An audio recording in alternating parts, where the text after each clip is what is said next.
సరదా సాహసపు ఎత్తులను ఎక్కడానికి ఎన్ని ఎత్తులు వేయాలో పూర్తి వివరాలకు చదవండి రేపటి సాక్షి దినపత్రిక.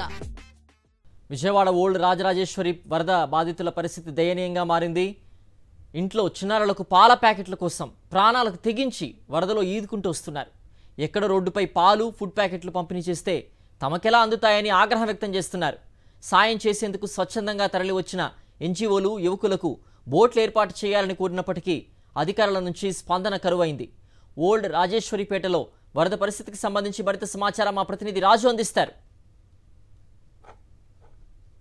మనం పాత రాజేశ్వరిపేట ఉన్నటువంటి ఎర్రకాలువ కట్ట మీద ఉన్నాం. ఇక్కడ ఉన్నటువంటి ఏరియాకి చూసుకున్నా కనుక ఒక్కొక్కరుగా కూడా ఈ ఏరియా నుంచి కూడా ఉన్నటువంటి బాధితులు ఎవరైతే ఉన్నారో ముంపుకు గురైనటువంటి వృద్ధులు కానీ బాధితులు కానీ ఒక్కొక్కరుగా కూడా పైకి చేరుకుంటున్న పరిస్థితి కూడా కనపడుతుంది. వీరికి సంబంధించి ఎటువంటి వసతులు కల్పించారు మరి అడిగి తెలుసుకునే ప్రయత్నం కూడా చేద్దాం.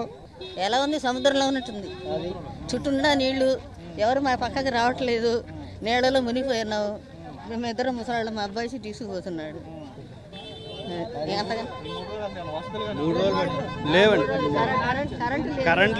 అసలు కరెంటు లేదు, ఛార్జింగ్లు పనిచేయట్లేదు, ఫోన్లు పనిచేయట్లేదు అండి. ఫుడ్ ఏం లేదు. సుజనా సోదరాని ఎమ్మెల్యే కోసం 4 రోజులు కష్టపడ్డాం.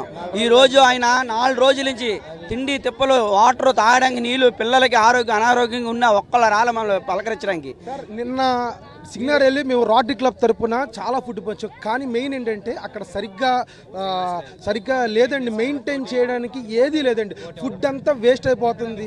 ఇక్కడ పాపం ఇక్కడికి మేము చాలా పాల ప్యాకెట్లు ఫుడ్ తీసుకొచ్చాం. చాలా మంది ఎంతో నీడుతో ఉన్నారండి. ఇంకా చాలా మంది ఉన్నారు, మాకు సరిపోలా. స్వచ్ఛంద సంస్థలు ముందుకు వస్తున్నాయి, ప్రభుత్వం ముందు స్వచ్ఛంద సంస్థలు చాలా ముందుకు వస్తున్నాయండి. ఫుడ్ బాగా వస్తుంది, కానీ ఆ లాస్ట్ ఉన్న వాళ్ళకి రీచ్ అయ్యే ఫెసిలిటీస్ మాత్రం లేవండి. నిన్న మాతో పాటు 85 సంవత్సరాలు పెద్ద వయసు ఉన్న ఆయన ప్రముఖులు, విజయవాడలో ప్రముఖులు, పెద్ద వ్యక్తి, మాతో పాటు 3.5 గంటల పాటు నిలువు కాళ్ళ మీద నీళ్ళలో నుంచుండిపోయినా ఒక్క బోటు ఫెసిలిటీ మాకు ఇవ్వాలి. పోలీసులు కాపలా పెట్టి వాటర్ బాటిల్, పోలీసులు కాపలా పెట్టి వాటర్ బాటిల్ ఇవ్వట్లేదు.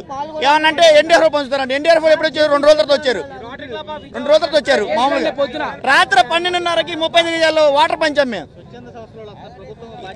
బోట్ ఇవ్వట్లేదు. బోట్ సార్ చెప్పారుగా, స్వచ్ఛంద సంస్థలు వచ్చారు. బోట్ ఇవ్వట్లేదు. ఆలయం చేస్తారు, రిస్క్ చేస్తారా వాటర్లు దిగి? కానీ మేము ఎక్కడ ఉంటున్నాం, ఎన్ని బాధలు పడ్డాం. ఆదివారం ఇక్కడ పేకల దాకా నీళ్ళు వచ్చేస్తాయి. ఎవరో ముస్లిమ్స్ ఆయన తీసుకొస్తాయి. పిల్ల అయితే తిరిగిపోయి వెనక్కి వెళ్ళిపోతుంది. పిల్లలు ఒకటే భుజాల మీద మోసుకొచ్చి తీసుకొచ్చారు. బయటకు వచ్చి ఇవాళ అందిందా ఆదివారం నుంచి. అసలు మాకు పెద్ద వాహనం రావడానికి కూడా అలౌ చేయట్లేదు. ఇక్కడ చిన్న చిన్న కారులో, బైకుల్లో మేము తీసుకొచ్చి ఇవ్వాల్సి వస్తుందండి. మేము నిద్రాహారాలు మానుకుని మేము భోంచేయలేం, ఇంతవరకు చేయకుండా వచ్చి ఇవన్నీ సర్వీస్ చేస్తున్నాం. ఎన్జిఓస్కి అట్లీస్ట్ గవర్నమెంట్ నుంచి ఒక పాస్ కానీ ఏదైనా సర్వీస్కి ఆర్ బోట్ అలొకేషన్స్ ఏమన్నా ఇస్తే మేము లేదండి.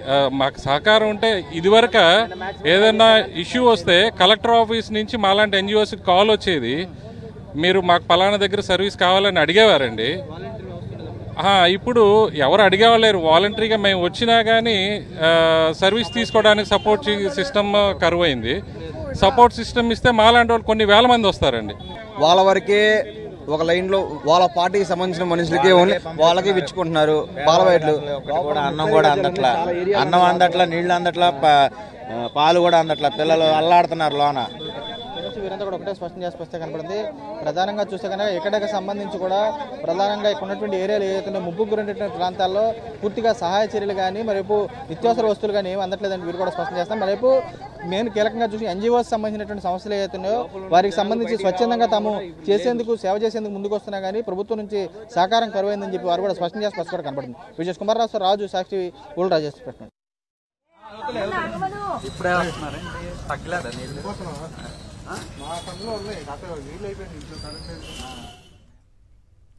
విజయవాడలో వరద బాధితులు అష్టకష్టాలు పడుతున్నారు. తాగునీరు కూడా దొరకని పరిస్థితి నెలకొంది. భవానీపురం సర్కిల్లోని విద్యాధరపురంలో మొక్కుబడిగా కొన్ని వాటర్ బాటిళ్లు పంపిణీ చేశారు. చాలా మంది వరద బాధితులు వాటర్ బాటిళ్లు తమకివ్వలేదని ఆవేదన వ్యక్తం చేశారు. ప్రభుత్వ తీరుపై ఆగ్రహం వ్యక్తం చేశారు. విజయవాడలో వరద బాధితుల తాగునీటి కష్టాలపై మరింత సమాచారం మా ప్రతినిధి అశోక్ అందిస్తారు. అలసత్వం కారణంగా గత 3 రోజుల నుంచి కూడా ముంపుకు గురైనటువంటి విజయవాడలో సహాయక చర్యలు చేపడుతున్నామని చెప్పేసి ప్రభుత్వ పెద్దలు చెప్తున్నప్పుడు కూడా అది అరకొరగా సాగుతుంది. కేవలం ప్రచారం కోసమే చేస్తున్నారన్న విమర్శలు కూడా తలెత్తున్నటువంటి పరిస్థితి కనిపిస్తుంది. మనం చూసుకోవచ్చు విజువల్స్లో ప్రస్తుతం భవానీపురం సర్కిల్లో ఉన్నటువంటి విద్యాధరపురం వద్ద మనం ఉన్నాం. ఇక్కడ వాటర్ బాటిల్ను పంచుతున్నామని చెప్పేసి అధికారులు చెప్పారు. కానీ తీసుకొచ్చినటువంటి కొన్ని బాటిల్స్ కూడా సరిపోయినటువంటి పరిస్థితి లేకపోవడంతో ఇక్కడ కొంతమంది స్థానికులు ఉన్నారు. ఒకసారి మాట్లాడదాం. దొరికినాయండి వాటర్ బాటిల్? దొరకలేదండి. తీసుకొచ్చే జనాలకు అందట్లే. అసలు ఏమి సరిపోని పంపించినామని చెప్పేసి అంటున్నారు కదా. ఎవరికి అందల ఇప్పుడు వచ్చాము. నాకు వచ్చిన వాళ్ళు 2 డేస్ 3 డేస్ ఎత్తుకెళ్ళిపోతుంటే కొన్ని ఏ తాటరం వేసి ఇంటికి ఒకటి అట్టిపోవచ్చు కదా. ఇవ్వకపోతే రాత్రి నుంచి నిన్న పొద్దు నుంచి మంచి లేవు మాకు ఎవరు వస్తున్నారు. లోపలికి వచ్చిన వాళ్ళు లేరు. ఈ వలవలు వస్తున్నాను నడుచుకుంటూ వచ్చి కాళ్ళు లాక్కొచ్చాను నీళ్ళలో. ఏ తాటర మీద పంపిస్తే మనిషికి ఒక కేసు ఇంటికి ఒక కేసు ఇస్తే తాగుతారుగా. డాక్టర్ల మీద పంపిస్తున్నామని చెప్పేసి అంటున్నారు. ఎవరు పంపించారు? అందినండి పాల ప్యాకెట్లు కూడా పంపించినామంటున్నారు. పాల ప్యాకెట్ కూడా రావట్లేదండి.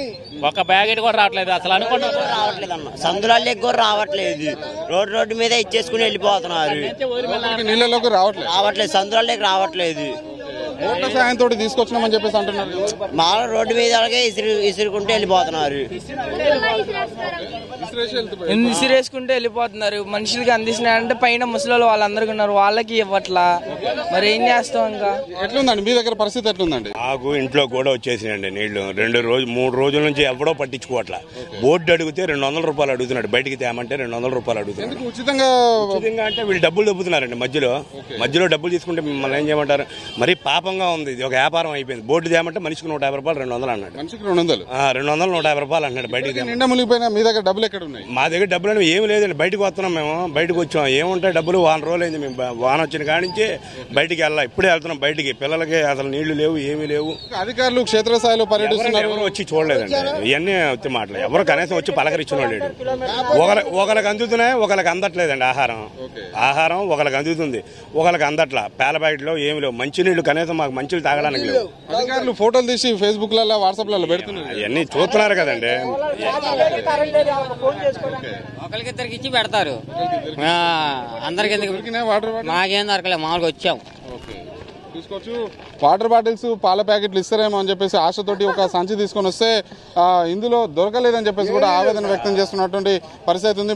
ఎక్కడ చూసినా కూడా విద్యాధరపురంలో సితారా సెంటర్లో ఎక్కడ చూసినా కూడా ఇంకా నీళ్లలో నడుములోతు నీళ్లు ఉన్నటువంటి పరిస్థితి ఉంది. ఆ నడుములో నీళ్లు ఉన్నటువంటి నేపథ్యంలోనే తాగడానికి నీళ్లు లేవు, తినడానికి తిండి లేదు. కనీసం చిన్నపిల్లలు వృద్ధులకి పాలు గొంతు దాడిపేందుకు పాలు కూడా అందిద్దామని చెప్పేసి అంటే పాల ప్యాకెట్లు కూడా అందినటువంటి నేపథ్యంలోనే అష్ట కష్టాలు పడుతున్నామని చెప్పి చెప్తున్నారు. అధికారులు క్షేత్రస్థాయిలో పర్యటిస్తున్నామని చెప్పేసి ప్రచారాలు మాత్రమే చేసుకుంటున్నారు. కానీ తమ వద్దకు వచ్చినటువంటి పాపన పోలేదని చెప్పేసి కూడా చెప్తున్నటువంటి పరిస్థితి ఉంది.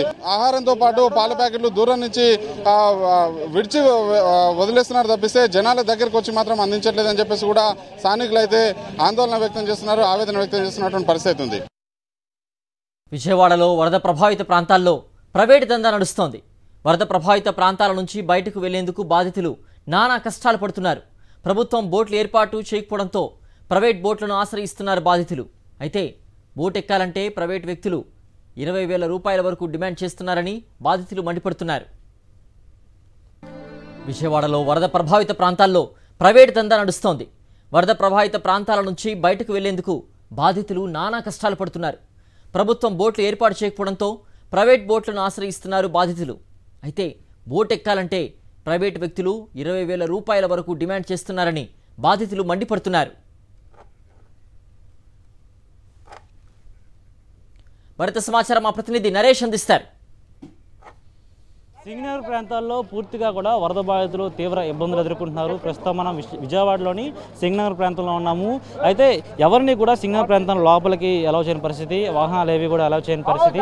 పూర్తిగా కూడా నడక మార్గాన్ని లోపలికి వెళ్లాల్సి ఉంటుంది. అయితే తమకు సంబంధించిన బంధువులందరూ కూడా లోపల ఇరుక్కుపోయారని వారు రక్షించే ప్రయత్నం చేయాలి. కనీసం ప్రభుత్వం కూడా స్పందించడం లేదు. మమ్మల్ని లోపలికి పంపించిన అయినప్పటికీ కూడా బయట లోపలికి ఎవరిని కూడా పంపించిన దృశ్యాలు కనిపిస్తున్నాయి. అయితే కేవలం ఒక నీరు బాటిల్ తెచ్చుకోవాలన్నా సరే, ఆహారం కావాలన్నా సరే తీవ్ర ఇబ్బందులు ఎదుర్కొంటున్నారు. అదేవిధంగా ముంపు ప్రాంతాల్లో గత రాత్రి నుంచి కూడా ఇంకా 3 రోజుల నుంచి కూడా బిక్కుబిక్కుమంటూ కూడా చాలా మంది ప్రజలు అక్కడ ఇబ్బందులు పడుతున్న దృశ్యం కనిపిస్తుంది. అయితే పూర్తిగా చూస్తున్నాం. చెప్పండి ఏం జరుగుతుంది? 2 రోజుల నుంచి మా తమ్ముడు వాళ్ళ పిల్లలు 10 సంవత్సరాలు చిన్న పిల్లలు తిండి తిప్పలేక ఉన్నారు. 2 రోజుల నుంచి రాత్రి టార్ వేసుకొని పోతే బాగాలేక మళ్ళీ నీకొచ్చాము. ఇప్పుడు పాప అసలు బాగానేట్లేదు అసలు అక్కడి నుంచి. వాళ్ళు ఏ ఏరియాలో ఉంటారండి? రాజీవ్నగర్ అంటే 2 రోజుల నుంచి అసలు వాళ్ళు ఫోన్ లేదు ఏమీ లేదు ఇంతవరకు. 2 రోజులు అయింది ఇప్పటికి. తిండి తిప్ప ఉందో లేదో కూడా తెలియదు వాళ్ళకు. ఏమైపోయారో కూడా తెలియదు ఇంతవరకు మాకు. అధికారులకు మీరు చెప్పడం జరిగింది? నిన్నటి నుంచి నిన్న టార్ వేసుకుని వెళ్ళామండి అక్కడికి. అక్కడ దాకా వెళ్తే వెళ్ళక మళ్ళీ ఎన్నికి వచ్చేసాం. అసలు లేదండి ఇంతవరకు లేదు. ఇప్పుడు వెళ్దామని వెళ్తే ఇక్కడ వచ్చి ఆపేస్తారు. మళ్ళీ రాత్రి 11 గంటల దాకా అక్కడనే ఉండి వచ్చాము. పరిస్థితి పూర్తిగా చూస్తున్నాం. ఒకవైపు ప్రభుత్వం సహాయక చర్యలు చేపట్టకపోగా తమ బంధువులను కాపాడుకోవడానికి వెళ్లే ప్రయత్నం చేసినా సరే లోపలికి వెళ్ళడం కూడా వారు ఆవేదన వ్యక్తం చేస్తున్నారు. అయితే కనీసం ఏదైతే సహాయక చర్యలు ఏదైతే ఉంటాయో అవి కూడా కనీసం ఏవి కూడా లేకపోవడంతో తీవ్ర ఇబ్బందులు ఎదుర్కొంటున్నామని ఎంతమంది సుమారు చూస్తున్నాం. వరద బాధితులు ఏ విధంగా పోటెత్తుతున్నారు. లోపల నుంచి భారీ ఎత్తున కూడా బయటికి ఏదైతే బ్యారికేడ్ దోసుకొని బయటకు వచ్చే సిచ్యువేషన్ కనిపిస్తుంది. అధికార యంత్రాంగం కనీసం తమను పట్టించుకోవట్లేదు కూడా వారు ఆవేదన వ్యక్తం చేస్తున్నారు. సుమారు 2 రోజుల నుంచి కూడా వారందరూ లోపల ఎవరైతే చిక్కుకుపోయారో వారిని తెలియలేని పరిస్థితి కనిపిస్తుంది. వైపు ఎవరు వెళ్ళారో లేదో తెలియట్లేదు. అక్కడ ఒక ముసలావిడి 4-5 చిక్కుపడిపోయారు. ఆ పిల్ల ఒకటే ఏడుస్తుంది. ప్రశాంతి నగర్ అండి. మొత్తం మునిగిపోయింది. 2 రోజుల నుంచి అన్నం లేవు, నీళ్లు లేవు. వెళ్దామంటే అసలు ఏం ఇన్ఫర్మేషన్ తెలియట్లేదు. అసలు ఆ మూలండి సందు లోపలికి అక్కడికి వచ్చే మనుషులు లేరు, వాటర్ లేవు, ఏమీ లేవు. ఉదయం నుంచి కనీసం ఆహారం ఏమీ లేదండి. అసలు బయటకు వచ్చే మార్గం లేదు. ఆ పిల్ల ఒకటే ఏడుస్తుంది ముసలావిడి. వీళ్ళని అడుగుతుంటేనేమో మాకు తెలియదమ్మా వెళ్ళారా అంటున్నారు. 3 రోజుల నుంచి ఇదే పరిస్థితి ఉందండి. ఇలాగే ఉందండి. ఇప్పుడు చూస్తున్నాము ఒక బోటు లోపలికి తీసుకువెళ్ళ వాళ్ళని బయటకు లోపలికి రెస్క్యూ ఆపరేషన్ చేపట్టి తీసుకురావడానికి 2000 రూపాయలు డిమాండ్ చేస్తున్న సిచ్యువేషన్ కనిపిస్తుంది. చెప్పండి. ముందు చిన్నపిల్లలు ఈ నడుచుకుంటూ వచ్చిన వాళ్ళని కాపాడమనండి. మిగతా 2000 తీసుకుంటున్నారండి మనిషికి, లేదా 5000 డబ్బులు ఇస్తే బోట్లలో మనుషులు తీసుకొస్తున్నారు, లేదంటే లేదు. చిన్న పిల్లలు ఉన్న జాలి లేదు బోట్లకి. బోట్లో 4-6 ఆలే ఉంటున్నారు. జనాలను ఎక్కడ ఎక్కుతున్నారు? శిఖర్ వాళ్ళు చేస్తున్నాక వీళ్ళు చేస్తాక. మెయిన్ బోట్లోని జనాలను కాపాడమంది. డబ్బులు ఇస్తేనే కాపాడుతున్నారు, డబ్బులు ఇవ్వకపోతే కాపాడలే. నిన్న నీళ్ళ కంట్రీ వరకు వెళ్ళి వచ్చాను నేను. మా అమ్మాళ్ళు ఉన్నారంటే దారిలో చిన్న పిల్లలు నేను వాళ్ళ సాయం చేసుకుంటూ నేను వచ్చా. బోట్లో ఒక్కడు కూడా సాయం చేయలే. బోట్లు ఎందుకండి ఉన్నాయి? ప్రభుత్వం ముందు ఆ బోట్లోని ఏం సందులో ఉన్నా సరే ఆ సందులో పిల్లల్ని కాపాడమన్నది. దారిలో వచ్చేది పిల్లలను ఎక్కించుకోవాలి. పిల్లల్ని కూడా వదిలేస్తున్నారు. చంటి పిల్లలతో సహా వస్తున్నారు. 2-3 రోజులు లోపల వాళ్ళు ఇరికిపోయారు. ఫుడ్ సంగతి సప్లై జరుగుతుందండి. రాజీనగర్ కండ్రికి ఎత్తేనేమో నూనె నుంచి వస్తున్నారు. అటు సప్లై ఉంది. మిగతా సందులు ఇటు సప్లై లేదు. మెయిన్ రోడ్లోనే సప్లై ఉంది, సందులు ఎక్కడా లేదు. ముందు బోట్లోని చిన్నపిల్లలు ఉన్న దారిలో ఎక్కించుకోవాలండి. ఎక్కించుకోకపోతే ఎలాగా?